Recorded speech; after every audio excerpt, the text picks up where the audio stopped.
Labarin cin da aka yi min a gidan su Aisha gaya. In gaya muku labarin da aka yi min a cikin gidan su Aisha gaya. Yadda aka ce ni ranar nan kindina ba zan ce muku ga yadda ya kasance ba. Saboda an ji ne irin wanda ban taba tunani ba. Har ya zama kawai zafi nake ji zafi. Tun ana zancen daɗi na fara jin zafi ya Allah. Me ya faru a gidan su Aisha gaya? Na farko abin da ya faru a gidan su Aisha gaya shine na je gidan su Aisha gaya sai na samu Aisha gaya tana aiki. Sai da wata Aisha gaya me kike yi? Sai ta ce min kawata ce sosai. Sai da wata me kike yi? Sai ta ce min ai aiki take. Ina ma ta ce mama ta fita. Sai ce mata to Aisha bari mu taya ki aiki mana, muka gama aikin mu lafiya. Kusan mutum ya taku akwai katuwar mazaune wato ni kenan yar gami. Ta ce to Aisha gaya akai ta ce min ai aiki zan taya. Ta ce to me zaki dafa mana? Ta ce to me yake son dafa mana? Sai na ce mata to ki mana shinkafa da mai da ya ce mana.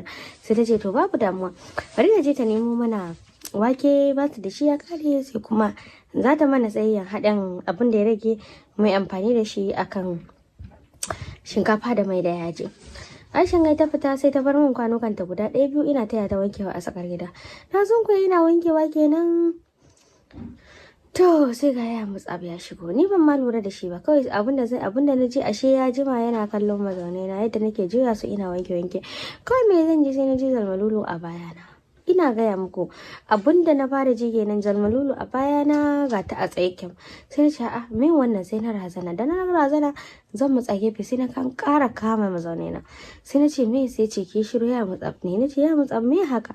Ya ce eh mana me kike tunani, me kike gani? Na ce a ya mutsab don Allah kar kai haka. Ya ce a'a ba wani abu zan yi ba ai kawai ina son ni na taba ki na ji daɗi. Na ce ya mutsab don Allah kar kai komai. Ya ce na ce Aisha ba za ta zo. Ya ce ki shiru. Kawai ya miƙar da ni ya fara shan baki na yana shafa mun. Kusan me kafin na hankara kawai ya rikita ni ta yadda ma ba zan iya ce mishi a'a ba, saboda duk wasu abubuwan da ya kamata ashe ya taba ni ya ji daɗi ya yi min. Na rasa me zan ce, me zan yi, me ya kamata, wani mataki ya kamata in ɗauka, duk bani da su. Na ce ya mutsab don Allah kar kai min komai. Ya ce a ni ba komai zan miki ba, amma dai kawai ina so in sa ki ji daɗi ne, ki bari na taba ki na ji daɗi saboda na jima ina son ki kin sani, amma me yasa kike yi ma haka? Na ce Aisha gaya fa za ta dawo. Ya ce Aisha gaya ko da za ta dawo ne bayan mun riga mun gama abin da muke. Kawai ya ja ni da ya ja ni zuwa gefe, kawai sai na kama famfon mawanki ta baya, na sa hannaye na biyu ta baya na kama famfon mawanki. Da ce ya mutsab don Allah kar min komai. Ina fa don Allah kar min komai din nan zubdi na irin ta gaba din nan, don sai da Aisha gai ta ce kakki ɗinkin nan na matan aure na zo na yi shi.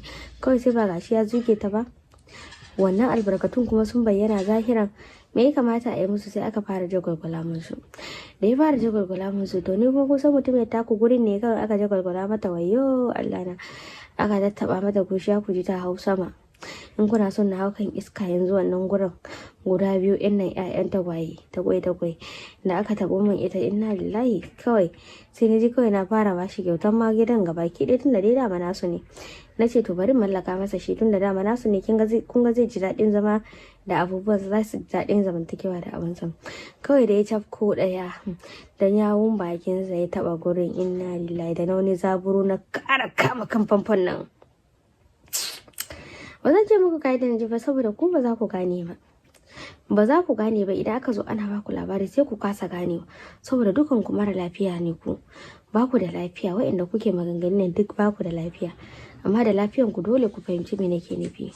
Me zai faru next? Abin da zai faru next shine ba sai ya aka yi sai kawai gani na durƙuso na kama zalmalulu ya mutsab ina zungulawa. Wayyo na zungulo ta na mata shan da ban taba tunanin cewa zan iya mai mata ba, saboda menene shauki ne fa ya saka ni, shauki ne irin sosai.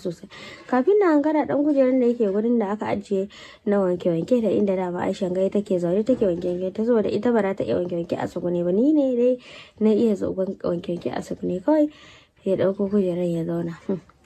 Da na zunkuye na fara bashi aiki, ina ta Allah kai. Na ce mishi Aisha fa za ta zo. Ce kakki damu ba za ta zo ba, na ƙara tura ta nesa, ta je nemo min kati, kakki damu, kuma katin da nesa. Na ce to na shiga bashi aiki. Na ce mama fa? Ya ce kakki damu.